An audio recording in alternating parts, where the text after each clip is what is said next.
Om.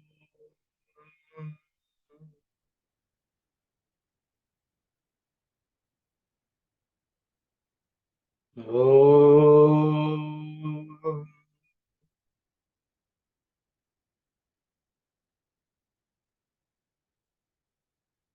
Om.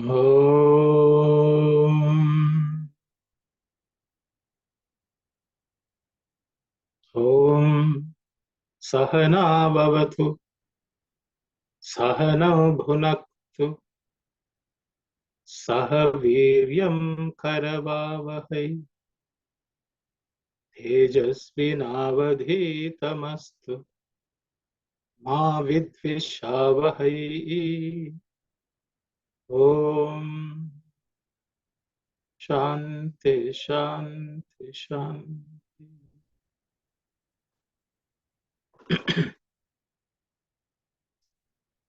Sairam, everyone.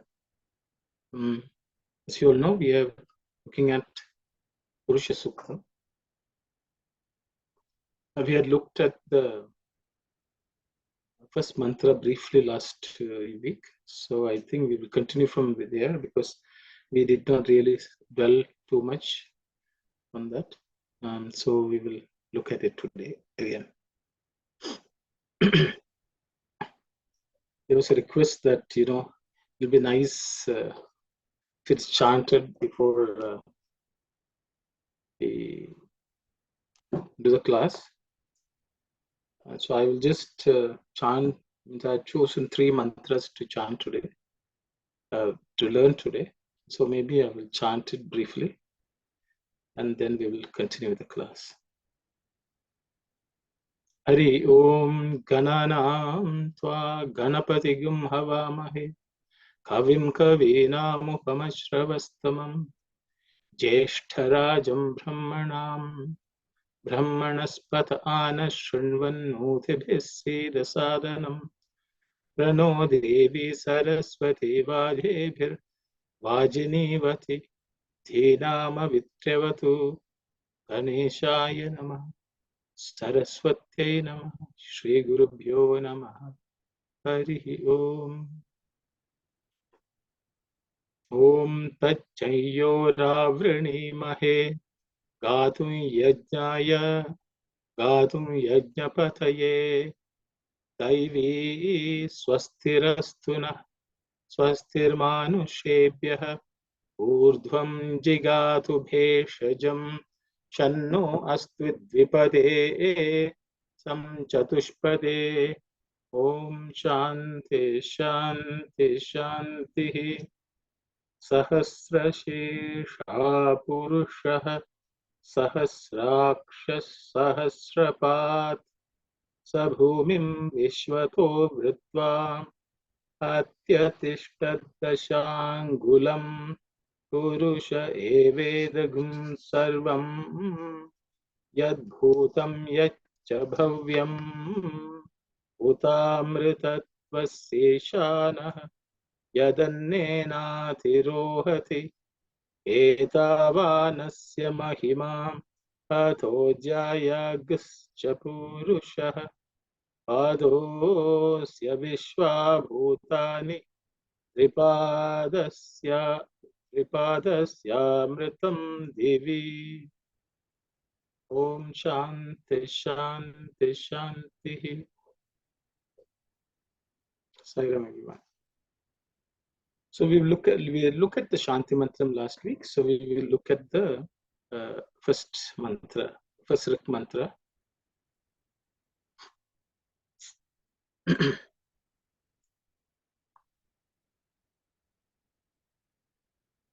Sahasra Sirsha Purusha Sahasraksha Sahasrapat Sabhumim Vishwato Vritva Atya Tishta Dashangulam. In terms of pronunciation, Sahasra Sirsha, the Sha is cerebral Sha, so the tongue should be, the tip of the tongue should be raised, pointed upwards. Sahasra Sirsha Purusha Sahasra again Sha, again Sahasraksha, that's also the same Sha. Sahasrapat, it's rather simple. Sabhumim, this Bhu is the fourth letter in the Pa Varga, so it has to be aspirated. Sabhumim Vishwato Vritva Atyatishta. This Ush is again cerebral Sha, tongue, tip of the tongue pointing up. Then the second letter is Tha, which is the second letter in the Ta Varga, so it has to be aspirated. Tishta. Okay. The Shangula. Let's look at the word split. That's a Sandhi split. Sahasra, Shirsha. There are no changes because of Sandhi, so it's just a simple split. Sahasraksha, the Sra and A together form Sra, Sahasra. Okay, that's a Sandhi. The Sahasrapat, I have just split the word as two, just for studying it, but no Sandhi changes. Sabhumim Vishwato Vritva, no differences. Here there are three words joined together as Astadishta, Atyatishta Dashangulam. Atya and Tishtan, it's a simple split, no changes due to Sandhi. Tishtan and Dasha, the in becomes id because of Sandhi, so it becomes Tishtad Dasha. Okay, Tishtad Dasha. This Tishtan plus Dasha becomes Tishtad Dasha. Dasha plus Angulam. The Sha plus A becomes Sha, so it becomes Dashangulam. Okay. So that's in terms of Sandhi splits. So these are all the individual words, padas. Okay. We'll look at the meaning. We briefly looked at it last week, so we'll just revise, I guess. Sahasra generally means 1,000.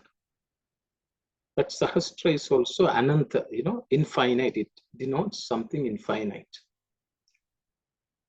Sirsha, heads. Okay, Sirsha. Sirsha also means the highest also. Okay. Something which is highest is also Sirsha. So thousands of infinite, you can say Sirsha means heads, but we can also say thousands of great qualities, the highest qualities, the Lord possesses. Purusha, the person, the Supreme Lord, the Atman or Paramatman, possesses this infinite, exalted, the highest qualities. Or he can say he has 1,000 heads, so infinite heads. Sahasra Akshaha. Sahasra again is 1,000. Akshaha is eyes is general meaning, but it can also mean all the perception, the perception based on all these jnanendriyas, they also can be called Akshaya because they perceive. So anything which perceives is Akshaya. So 1,000 infinite ways of perceiving the Lord has. There's no limit to his knowledge. Jnanendriya means through indriyas through which you acquire jnana. So his knowledge is also, you can say, infinite. Sahasrakshaha. Sahasrapat. Sahasrapat means foot. Okay. So he has infinite feet. Feet has multiple meanings. That which supports is also feet. But that which can take us across. All the movement in this world is also 1,000 ways of movement is the Lord's. Infinite ways in which he moves. Sahasrapat. So the Lord has all the highest qualities. The Lord has the perception of infinite perception. You can say omniscient. And Sahasrapat, he can move also everywhere, feet. He actually moves through all the feet. So Swami has said this 1,000 means all the people in this world are Purushas. The same one Lord is present as all the Purushas in this world. Saha means he is Bhumim. He is also the earth or the universe, the physical earth. Who is the gross world is Bhu. Okay. So Bhumim means he is all this what we see as gross world. Vishwataha. He belongs. Vishwa means all. Vishwataha means he is from all sides. Okay, he is present on all sides. Vritva. Vritva is someone who spreads, pervades. So he is this gross world and he pervades everything in this world. Okay, he pervades everything in the world. Atya. Atya means something which moves continuously. Okay, Atya. Oh, it continuously moves fast also. Vritva Atya means that which continuously spreads. Brahman itself means that which continuously expands. Okay. Tishtan. Tishtan means one who is established also, one who remains, one who stands, but you can say one who has established himself, one who is firmly established in all this world, and he spreads far. Tishtan Dashangulam. Dasha means 10. Angulam means thumb, digit, or inch. So 10 inches, you can say. So the Lord Atyatishta also can be one who stands 10 inches more than whatever we see. That's also another meaning. So if we have something, apparently God stands 10 inches above that. So that is another literal translation of the meaning. So God is everything. He has 1,000 feet, 1,000 heads, 1,000 feet, 1,000 eyes, and he's this entire gross universe, and he pervades everything in this world, and he's 10 inches beyond all that is also. So this is a literal translation of the mantra. I think we will read. See, the 10 inches means when we read Swami's, I have a few excerpts from Swami. We will look at it. So let's read the discourse excerpt and then we can discuss.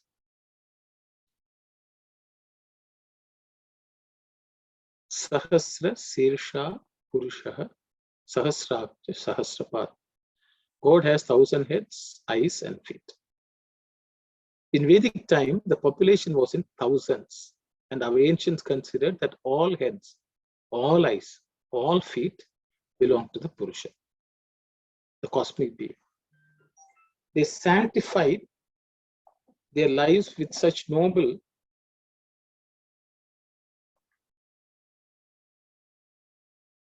feelings and exemplary behavior. The ancient sages and seers stressed the need for unity and cooperation among human beings. They said, let us move together, let us grow together, let us grow in intelligence together, let us live in harmony with each other without giving room for conflicts. But such spirit of unity is lacking in modern society. These days, there is no unity even among members of the same family. Unity is the essence of human life. Only through practice of unity can one attain the goal of human life. Such divine principle of unity is forgotten today. So Swami is explaining this concept of Sahasra Sirsha, Sahasraksha, Sahasrapa as God takes into himself.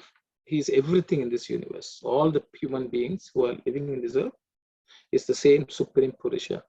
So which basically tells we should know that everyone is one. Everyone, that unity is exemplified in this mantra. It's another discourse. Man is unable to understand his true nature. He identifies himself with the body which is transient. He is not merely a Vyashti Jivi, individual, is Samashti Jivi, the cosmic being, or collective Jivi, you can say. Okay, Samashti means collective. He does not want to lead a lonely life. The Purusha Sukta declares, Sahasra Sirsha, Purushaha Sahasraksha Sahasrapad. God has 1,000 heads, eyes, and feet. Man is unable to realize that he is Samashti Swarupa, cosmic form. He is under the delusion that he is a Vyashti Swarupa, he is an individual, and thereby subjects himself to suffer.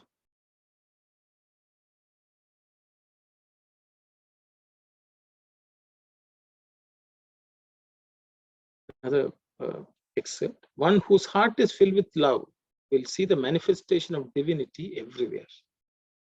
It's a mistake to think that nature is different from God. People give various names to divinity based on their own experience. Jewels are many, but gold is one. Likewise, the names and forms are different, but divinity is one. Where does gold come from? It comes from earth. Similarly, God manifests in human body. Daivam Manusha Rupena. God incarnates in the form of a human being. Hence, consider everyone as divine. Sahasra Sirsha Purusaha Sahasraksha Sahasrapa. Cosmic being has thousands of heads, eyes, and feet. All heads, all eyes, all feet are his. Such transcendental divinity can be experienced only in absolute silence and in solitude. There lies hidden sacred divine power in the depth of total silence. The tongue is given to you not to indulge in vain gossip. That is why the ancient sages and seers practiced mauna, silence. It is possible to experience God in the depth of silence. However, we should understand the true meaning of silence. Silence does not mean merely refraining from speech. It is much higher than that and includes the mind also. The transcendental nature of divinity cannot be described in words. It is beyond the grasp of the mind.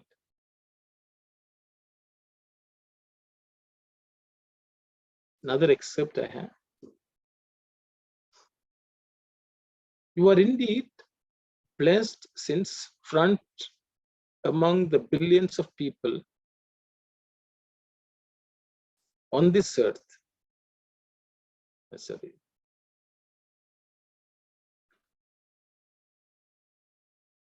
Since from among the billions of people, sorry.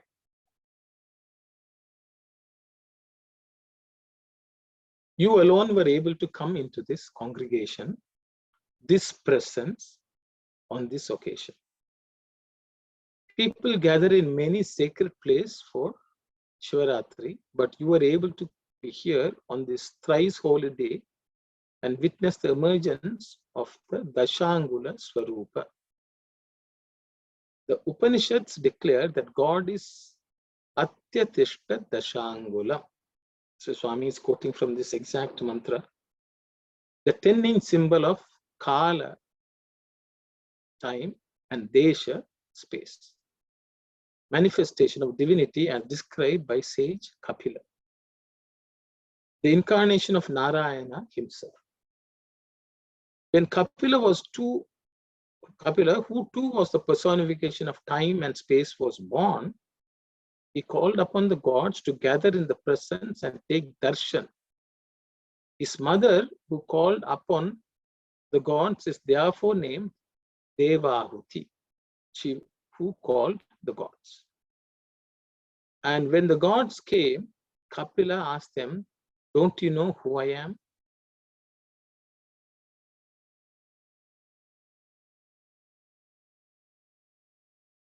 Even now, all human babies ask the same question as soon as they are born. Koham, who am I?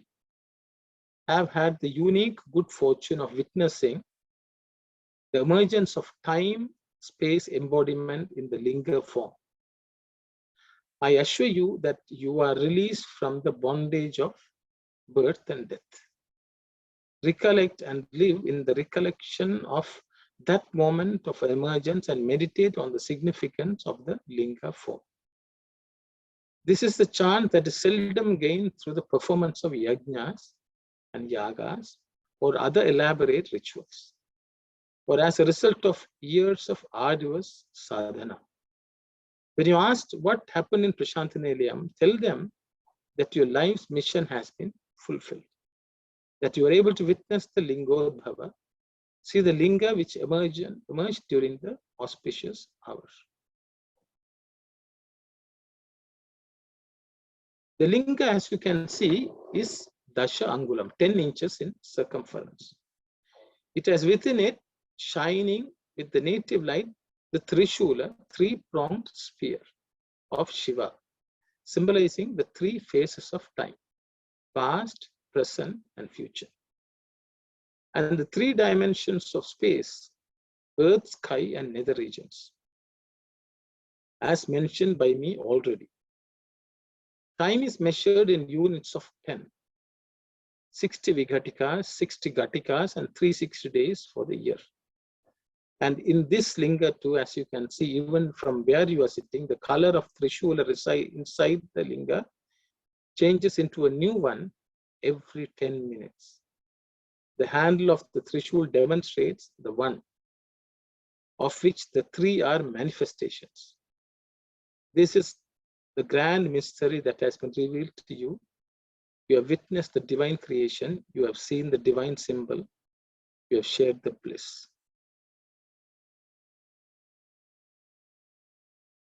Out of the world's population of many crores, you alone secured this fortune. The Shrutis declare the Purusha as splendor, as Jyoti. You have seen the splendor when the Linga emerged. You have seen the triple Jyoti in the Linga itself. No greater fortune can befall a man. Live hereafter as befits the recipient of this rare grace. This is discourse Swami delivered 1974 during Shivaratri after the Lingodbhava.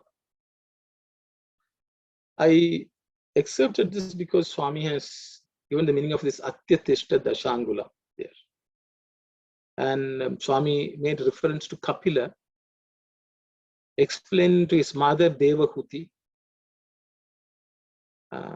about this Purusha who is beyond this, who is of this 10, who is beyond this 10, as that is beyond space and time, Desha and Kala. So, you know, when we say God is 10 inches above or 10 inches beyond, actually all these 10 aspects are mentioned because he is beyond these 10.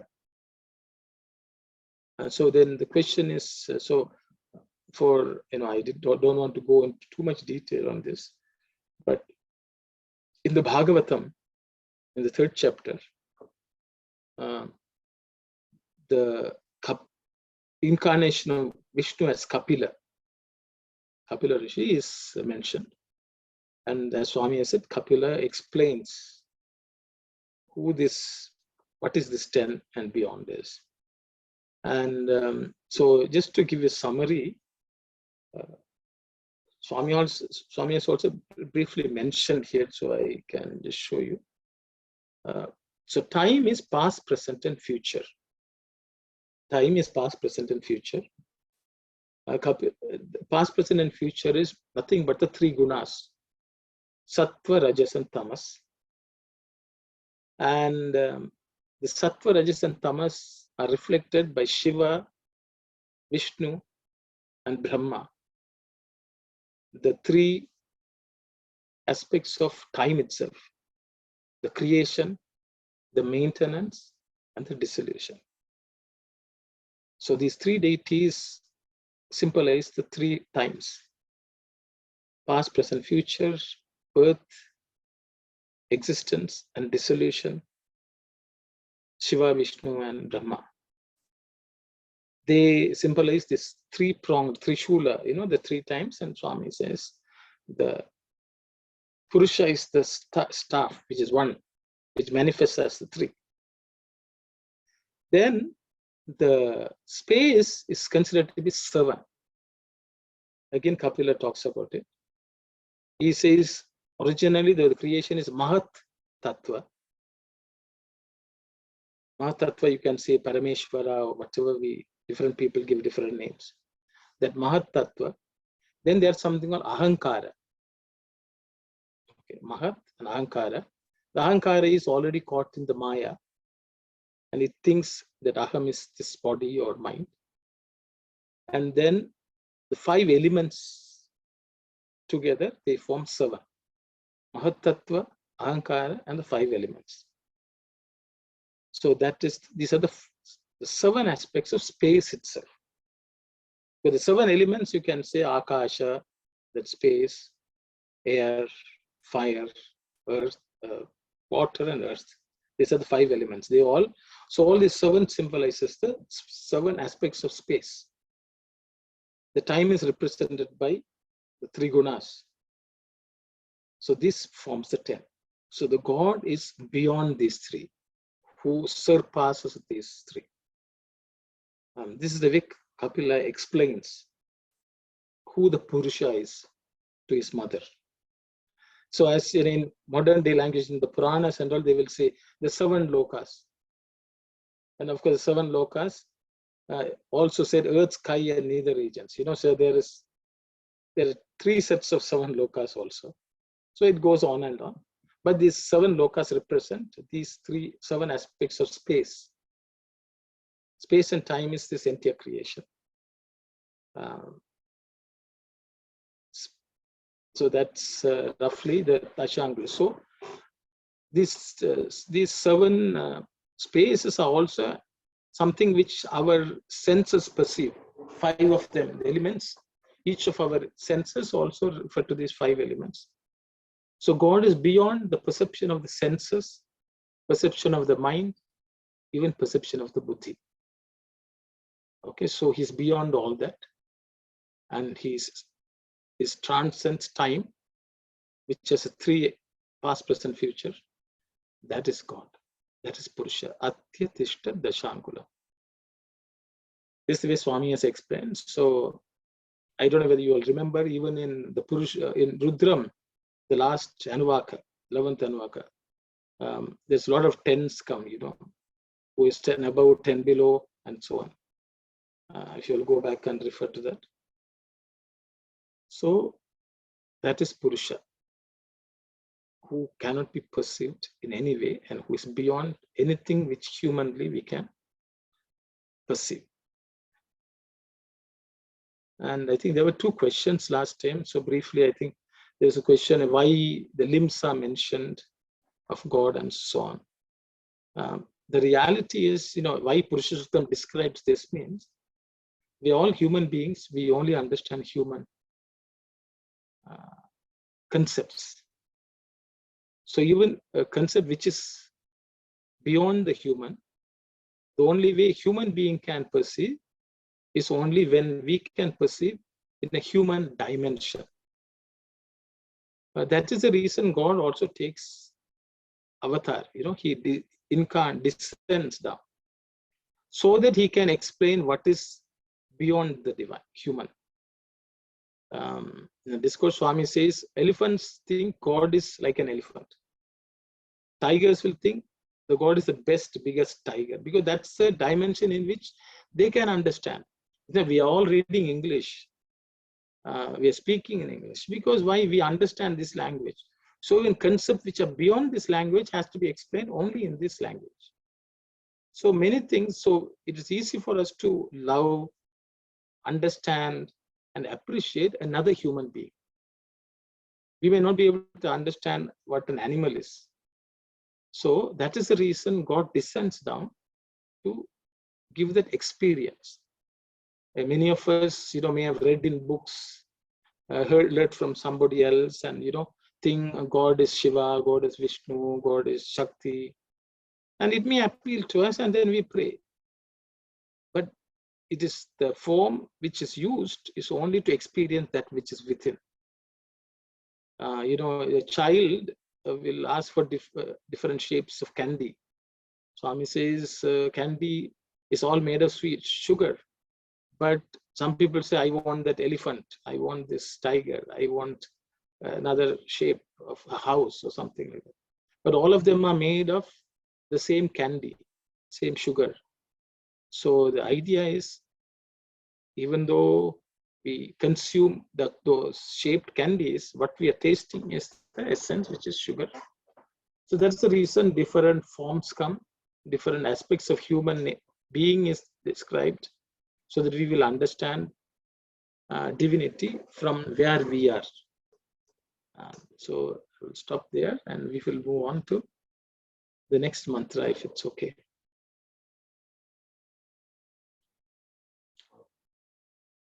Purusha evedam sarvam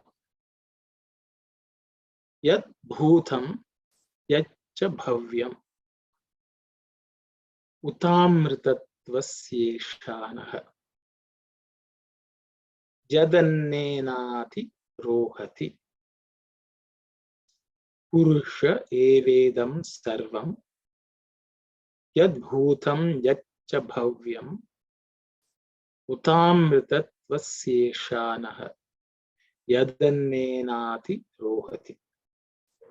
Purusha evedam sarvam yad bhutam yaccha bhavyam utamritatvasyeşanah yadannenati rohati. In terms of pronunciation, the Purusha, the Sha is cerebral Sha with tip of the tongue pointed upwards. Yad bhutam, this bhu is again the bha of fourth letter in the pa varga, so it has to be aspirated. Sairam, Sister Devi, you have a question? Sairam, brother. I've seen it, like in those little books from Prashanti, they say, Purusha eveda gum sarvam. Do you see the gum? Yeah, so I think I mentioned before, I will repeat it again, sister. So what happens is in the Yajurveda tradition of chanting, the Vedam, in some cases it is chanted as gum, in some cases it's chanted as ug, and so on. There are certain rules why it is chanted that way. So when you chant, that's the way you chant. Purusha eve, the gum. And that gum is only, but for chanting purposes, that is written that way so that we understand how it is chanted. But the word itself is evedam. I hope so. Most of what, when we look at the meanings, I have removed those specific special characteristics of chanting, which are not necessarily part of the word itself.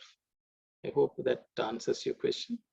Perfectly. So, thank you so much. You will miss all the gum and g in most of, not in most of, in all the meanings which I have discussed. Okay, thank you. Yes, Brother Kumar, you have a question. Brother, I don't know if you don't mind. Can you just read the last line again? I'm trying to go through the Devanagari script. That please, if you don't mind. Utamrita is this one? Yes, please. Yeah. Utamrita tves. Utamrita tvasyeshanah. Utamrita tvasyeshanah. Yadanne nati rohati. Yadanne nati rohati. I hope that is okay. No. Thank you. I just wanted to know the Uttam. Okay. Thank you. Oh, it's Utamr. I think that's Utamr. Okay. So now we will look at the Yad Bhutam. The Bhu is aspirated. The Bhu, because it's the fourth letter in the Pa Varga, Bha. So from Bha only Bhu comes.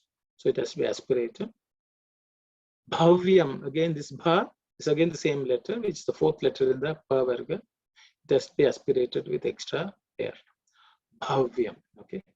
Utamrita tvasyeshanah, no aspirated consonants. Yadanne nati rohati. No aspirated sound, so it should be reasonably simple. We look at the word split.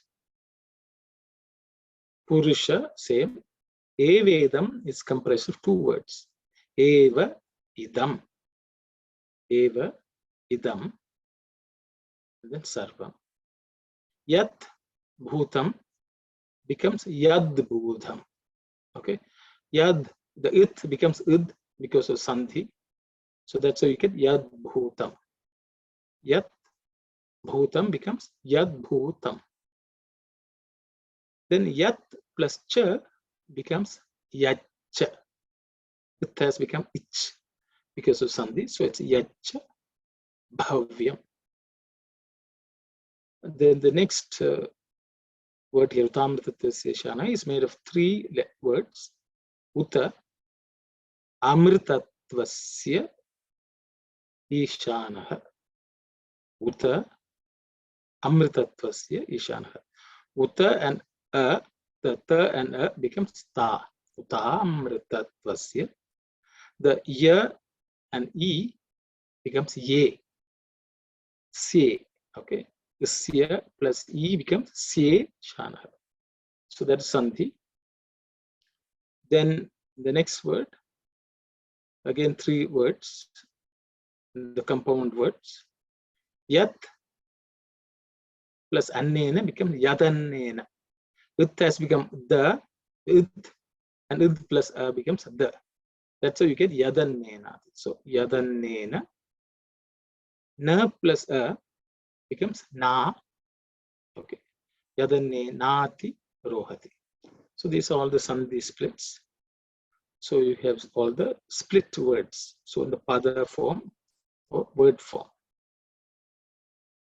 Okay, we look at the meanings. Purusha, I have not translated. We have already discussed who the Purusha is to a great extent. And the Purusha Suktam is about the Purusha. So I think during the introduction I had mentioned, given some excerpts. So you all can refer to that if you wish. So Purusha, that is Parabrahman, Supreme Being. Okay, all that you can say. Eva, alone. He is indeed, you know, that kind of meaning. In Tamil will say Purushane, means that is Eva. Eva. Idam. Idam means this. Idam means this. In the Vedantic parlance, Idam really refers to creation. I think that's an excerpt of Swami you can see. Idam means all this creation, whatever we see as this. Okay, idam signifies creation. It means this. Sarvam. That is Purusha eva idam sarvam.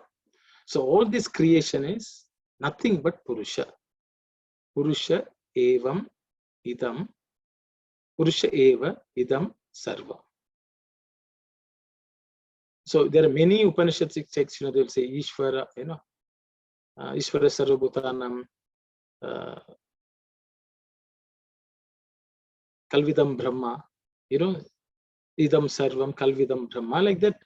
There are many Vakyas, Upanishadic statements, which emphasize this, that everything what we see, everything in this world is God. Okay. So Purusha eva idam sarva. This entire creation, all that you see as this is Purusha only. Yat means which. Bhutam. Bhutam means that which has already existed, past. Yat bhutam. All that is past is also Purusha. Yat cha bhavyam. Yat cha means that which is also bhavyam. So the bhavyam has two meanings. One is that which exists now, as well as that which is going to exist. So this bhutam and bhavyam covers all three times. Uta, moreover, okay. Amritatvasya, amritatvam is the word. Asya means of, sixth vibhakti, or sixth form of the noun amritatvam. Amritatvam means immortality. Amrita means that which is not death. That principle, Amritatvam, is this principle of immortality. Okay. So of this principle of immortality, Amritatvam also means sweetness. The divine nectar is also called Amrita, okay, which is sweet. That way also if you can take, Ishanaha, he is the master, he is the Lord. He is the Lord of immortality itself. Okay. Yat, that. Annena. Annena means, Annam means food. Rice you can say, but it's food. Annamaya kosha means our body has the grossest form, which is called Annamaya kosha. It's made of food. We eat and the body grows. It's made of food. So Annena, through food or by food, Atirohati. Atirohati means it springs up. When you say springs up, it manifests. It manifests outside so that we can see. Atirohati means that which grows also, you can say, grows big. So through food, it grows into something which we can perceive. Okay. That is the simple meaning. So there are people, by God who is past, present, and is essence of, is the master of immortality itself. How does he grow with food? That's a question we can ask. Actually, he can only be seen by us because of Annamaya kosha. The gross world only gives us the ability to perceive this Lord. So through this Anna, we are able to perceive the God. Otherwise, we cannot perceive. Okay, Annena Atirohati. So this Purusha it describes. So we'll look at some excerpts from Swami's discourse.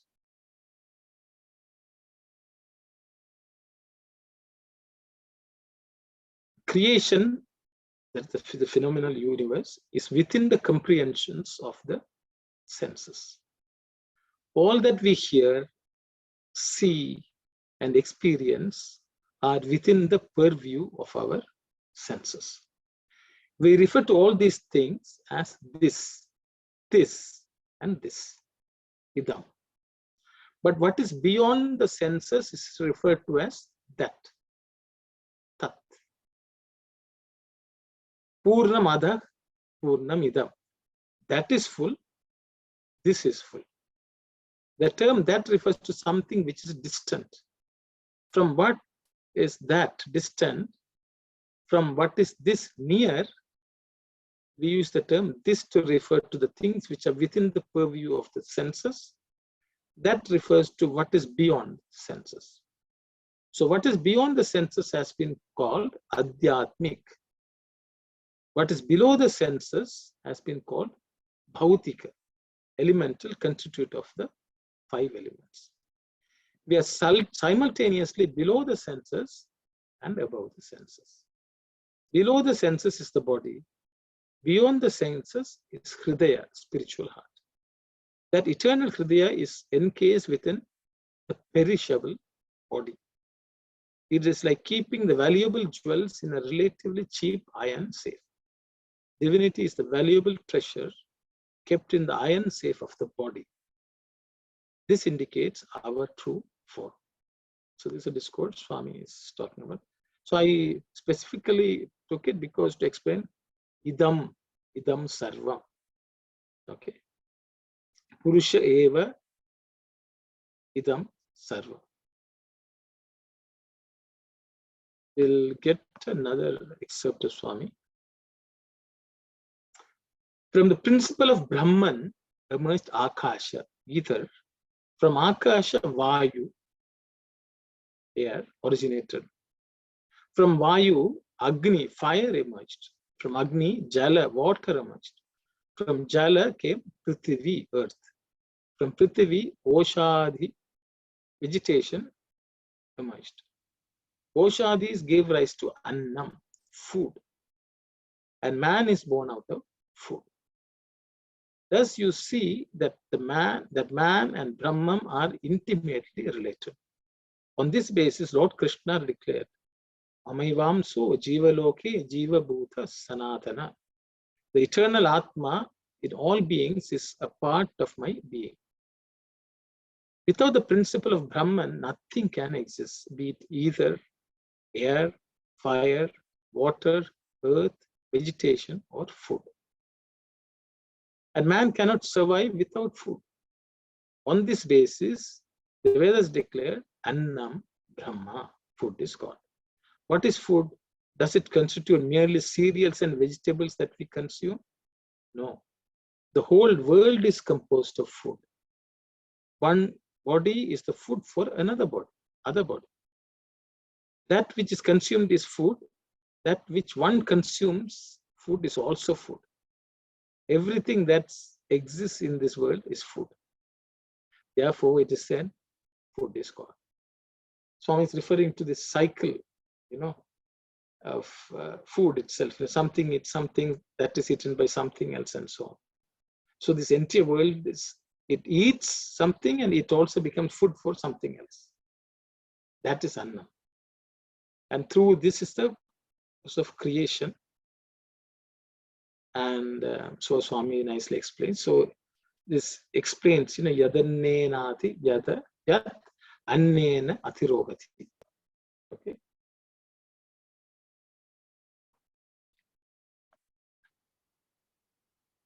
Another excerpt from Swami. The Lord is love, his form is love. All beings are love. Love saves and serves. Through love alone, God alone can good arise. Love reveals the God in all. Love binds one person to another. Love attaches one thing to another. Without love, the universe is not. The highest love makes us aware of the Lord in everyone. The Lord is equally present in all. Life is love, love is life. Without God, deprived of God, nothing and nobody can exist. We live on and through the divine will. It is his will that operates as love in each of us. It is he who prompts the prayer, let all the worlds be happy. For he makes us aware that the God we adore, the God we love, the God we live by is in every other being as love. Thus, love expands and encompasses all creation. Looking a little closer, we discover that life itself is love. They are not two, but one. Love is the very nature of life. As burning is the nature of fire, or wetness of water, or sweetness of sugar. We tend a plant only when the leaves are green.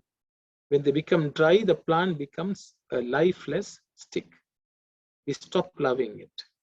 Love lasts as long as life exists.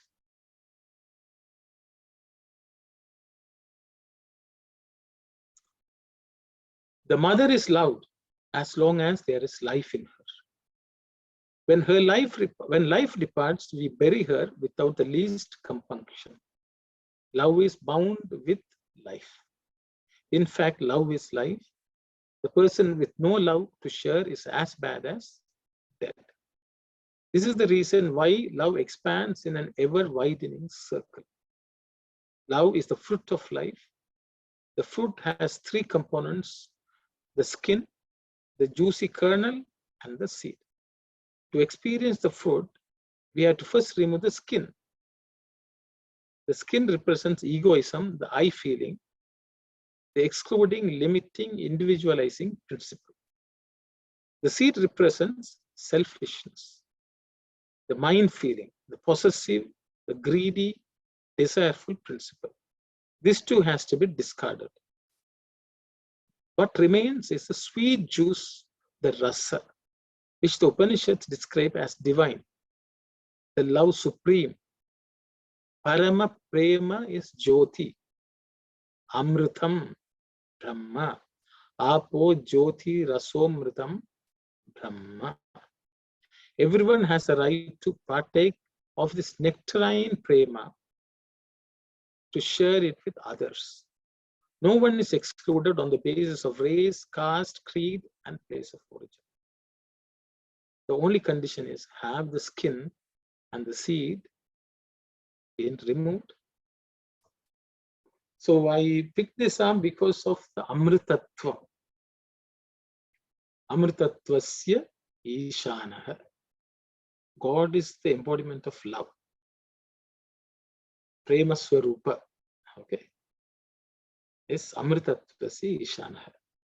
So the Sahasra Shirsha Purusha is all this creation is him. Okay. And he is Amritatvasya Ishana. He is past and present and future. He is the embodiment, he is the master of love itself. So how do we attain him? Only through love. That is that Amritatvas. Okay, so I thought it's very apt. So I picked this up for us to read. We will go to the next mantra. Mantra 3. Etavanasya mahima.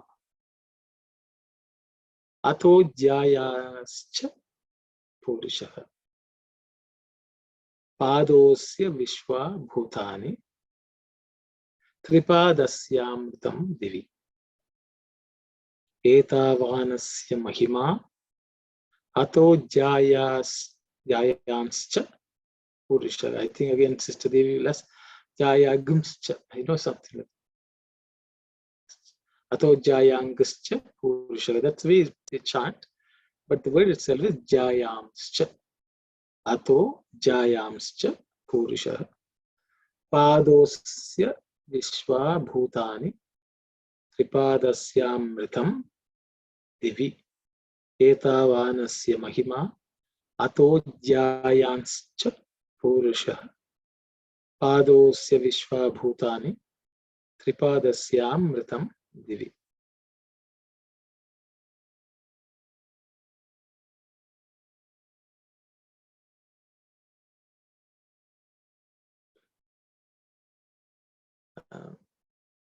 So in terms of pronunciation, Etavanasya mahima is rather simple. Ato jayamscha purushaha. The sha is cerebral sha. Padosya vishwa bhutani. The bhu is the fourth letter in the pa varga, so it has to be aspirated. Bhutani. Tripadasyamritam divi. So the rest is fine. So let's look at the sandhi split. Etavan plus asya becomes etavanasya. Okay. In plus a becomes na here. Ataha jayan, the taha becomes to because of sandhi. Ato. Jayan plus cha becomes jayams cha. In sort of becomes anuswaram and ish is added and cha. Jayams cha. Purushaha. Padaha asya becomes padosya. The ha becomes o, do, and the becomes silent. So that's why it is shown as an avagraha, which shows the presence of a as a silent vowel. Padosya vishwabhutani.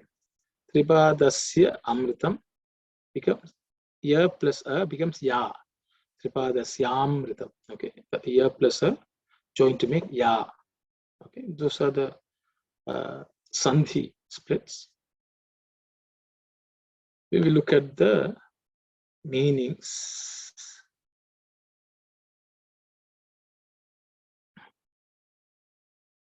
Etavan.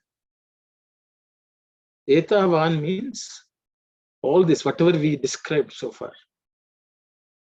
Etavan, so much what has been already described. All this. Asya, his. Who? The Purushas. Asya, his. Maybe I should put capital H so that it refers to the Purusha. His mahima, his glory. So whatever we have seen, Bhutam, Bhavyam, Amritatvasya Ishanaha, Sarva, Idam Sarvam. So all this creation, everything is God. So that is all what we have said is his Mahima, his glory. Etavan Asya Mahima. Ataha. Ataha means than this, compared to what all that. Jayan. Jayan means it's greater than that. Much greater than that. Cha and is Purusha. The Purusha, what we have discussed is all is Mahima. But greater than him is the real Purusha. So whatever we can describe, whatever we can perceive with the mind, he is much beyond that. The Purusha is much beyond that. Padaha. Pada means foot. Padaha asya, his, Vishwa. All, Vishwa means all of the universe. Bhutani, living beings. So all these beings and all this creation is only 1 foot of him. Okay, it equal to 1 foot of his. Brother Kumar, mentioned to me, 12 angulam is 1 foot. We also looked at dashangulam, but 1 foot. So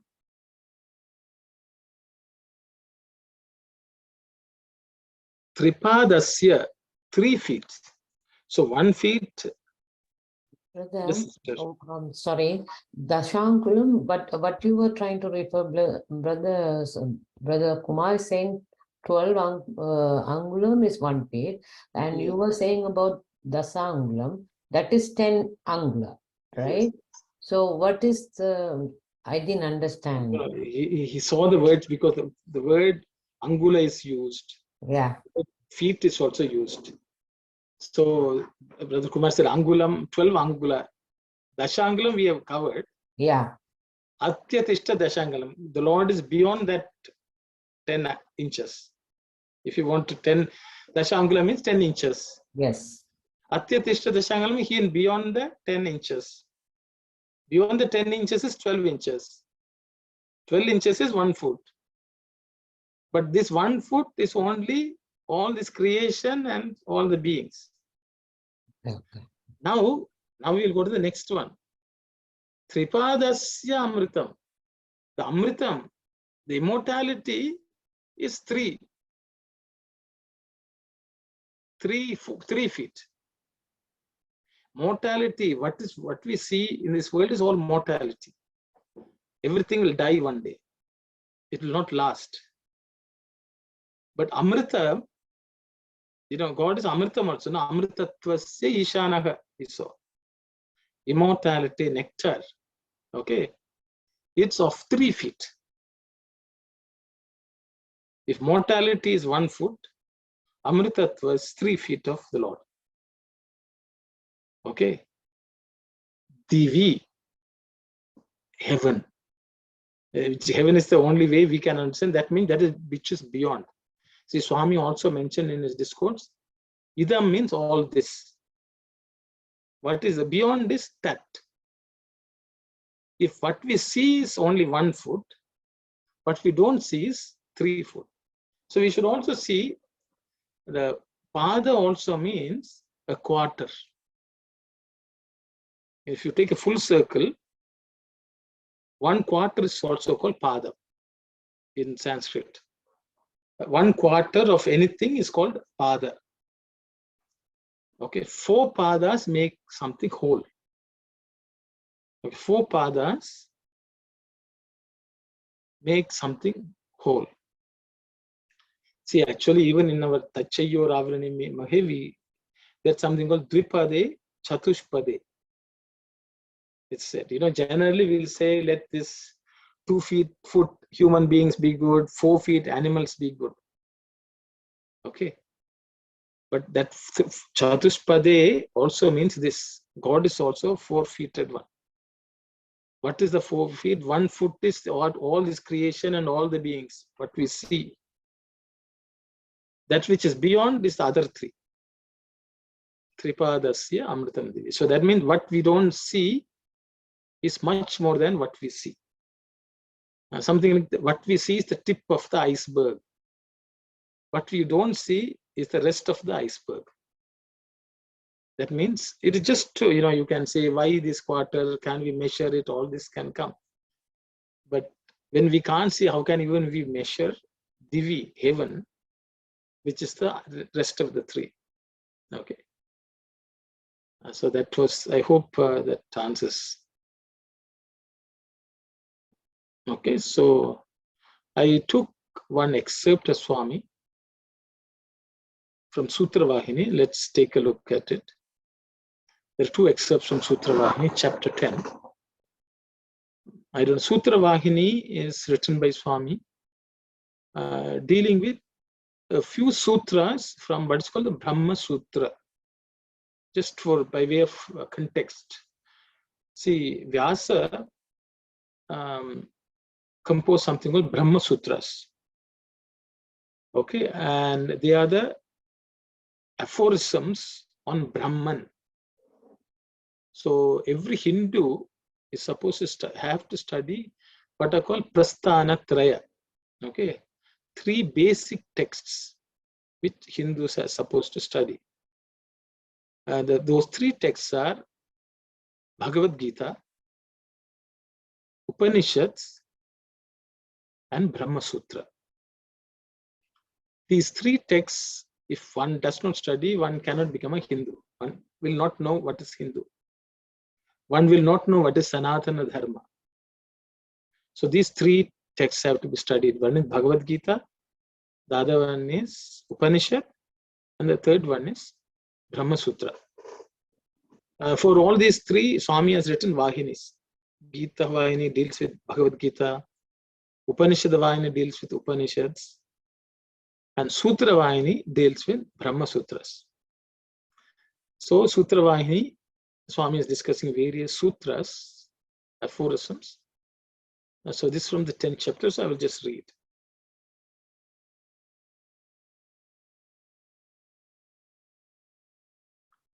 Jyotish Charana Abhidhanat. Jyotish Charana Abhidhanat.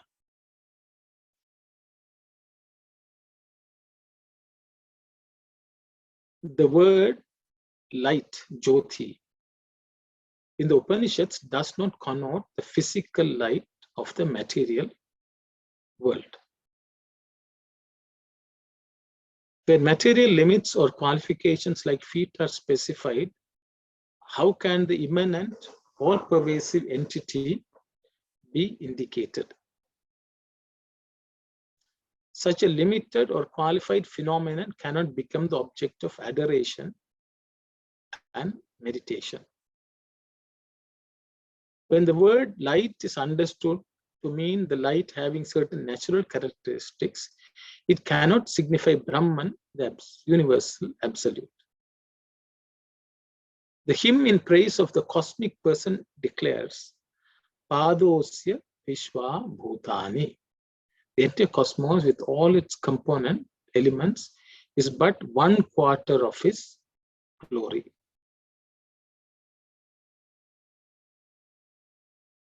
Therefore, the cosmic person is beyond bounds, measures, or degrees. The divine light Jyoti illumines heaven and beyond and reveals even Brahman. That which makes known by its splendor the era preceding the origin of living beings and regions beyond even the farthest and the highest, that is indicated by the word Jyoti. It shines in that supreme, among the supreme regions. Sutra Vahini, chapter 10. Can you see now? Okay, thank you. Sorry. So I will just, maybe I'll read it again once more for you all. Jyotish Charana Abhidhanat. The word light, Jyoti, in the Upanishad does not connote the physical light of the material world. So the Jyoti, which is mentioned in the Upanishads, does not refer to what we see as Jyoti in in our own world. Okay. When material limits or qualifications like feet are specified, how can the immanent, all-pervasive entity be indicated? So we are referring to God as having feet, having head, or certain qualifications we give. Okay. So how these do not properly indicate this entire form of the Brahman, because it's beyond. Okay. Such a limited or qualified phenomenon cannot become the object of adoration and meditation. If you just say feet and we imagine a human feet, it cannot necessarily become an object of meditation or adoration. When the word light is understood to mean the light having certain natural characteristics, it cannot signify Brahman or universal absolute. If you imagine in a flame, in a candle light, and say this is light, it cannot really signify the absolute Brahman. It does not properly represent the Jyoti of the Brahman. So what Swami is saying is this Jyoti, Charana, feet we say, or we say light, they are not capable of explaining to you what is that divinity from whatever, if we look at it from a worldly perspective. The human praise of the cosmic person declares Padosya Vishwa Bhutani. The entire cosmos, which is straight from this, what we read in Purusha Suktam, Padosya Vishwa Bhutani. The entire cosmos with all its component elements is but 1/4 of his glory. See, whatever we imagine is only seen from the world. When the entire world is itself is 1/4, how can what we imagine be God? Okay, he's much beyond that. Therefore, the cosmic person is beyond bounds, measures, or degrees. This angulam, feet, all these are measurements. God is beyond anything. That's why it's called aprameya. He can be measured. The divine light, Jyoti, illumines heaven and beyond and reveals even Brahman. The Jyoti, which is mentioned in the Upanishads, or even the feet, shows us that God is much beyond all these measures and bounds. That which makes known by its splendor the era preceding the origin of living beings and the region beyond the farthest and the highest. So, see, origin of living beings, era preceding means the time is beyond the 3 times which we know. We only know the past, present, and future. So the Jyoti is capable of showing you something which is beyond these 3 time periods. Before this time itself existed. Kala Atita. Okay. And regions beyond even the farthest and the highest. It shows you places which are farthest and highest. That is indicated by the word Jyoti. So basically it says it's beyond time and beyond space. It shines in that supreme among supreme regions. Then one more excerpt I have. The Upanishads do speak of Brahman as having feet, but that does not restrict or reduce its vastness in any way. See, Sahasrapati, I think one of the questions Brother Kumar asked was, why do we think God has feet, eyes? Okay, the 8 and 5 are just for us to be able to connect to the Lord, but the Lord is much beyond and vaster than that. It does not restrict God. But feet and light, which we understand in our words, are what we can perceive with our senses. Divine light Jyoti therefore conveys Brahman as its meaning when Brahman is imagined as having 4 feet, 4 quarters, all that is projected from Brahman comprises but 1/4. The Upanishads assert that the other 3 are undying, undiminishable, changeless in heaven, Divi. So Swami has taken one of the sutras from the Brahma Sutra and he has explained that with the help of the Purusha Suktam mantra, which we just read. That is God, though he has feet, so 1/4 is only what you are seeing. Already we have said Sahasrapath, 1,000 feet. Now there's another concept. So the reality is all these languages given to us to understand that God is beyond our imagination, our understanding, beyond all that which we can perceive. But this God is all that thing which we see in this world. So that's the meaning of this Purusha Sukta. I don't know whether I've made it too complicated or complex. The reality is this is, studying each of them itself is a very long process. So as you can see, Swami has even in his discourse, he has referred what Kapila has taught. So we have to go and read the Kapila Bhagavatam. It's a one entire chapter. Swami has mentioned, Brahma Sutra. Then he has mentioned. So it's a study which is very, very deep and vast. But I think from our perspective, if we understand whatever we see is only a minuscule of divinity, and our understanding is very limited. That is one reason God comes down in human form and gives us an experience to experience it. Because in every spiritual tradition, divinity came down and made people experience it. And then what happens is they may write it down and that information gets passed on and on. But that what we read from books, so that does not necessarily give that experience unless we practice it. We apply it in our life. But that is the Purusha Suktam is an expression of the rishis who experienced divinity. So I will stop here. It's 10:16. I don't know whether there are too many questions based on what I've said. Some of these may get resolved as we go through the rest of the text of Purusha Suktam. Saira. If there are any questions and if I know the answer, I will share. Sai. Yes, Brother Vimalesan. Yeah, just I take what is Jodi Sharan Abhidhanath means. So I would like to know the literal meaning of it. So I will. That will be a separate. I will cover it next week, brother, if you want. Then we are going into a slightly different tangent. But I will give you the meaning next week. No, because why I ask you, because the other things you explained. So the Charana or Jodi, all just means Brahman only, but to have some understanding, they use those words. But so Abhidhanath means they are. What is the exact meaning? And I will from a Sanskrit perspective, I will cover it next week, brother. Oh, okay. Thank you. Sairam Kalyani. Oh, sorry, Uncle.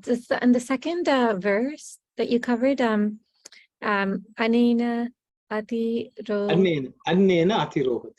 Annena Ati Rohati. So it's saying this Purusha, which is all this creation and what existed, what will exist, and he's the Lord of Amrita. That is it saying that Purusha springs up through food?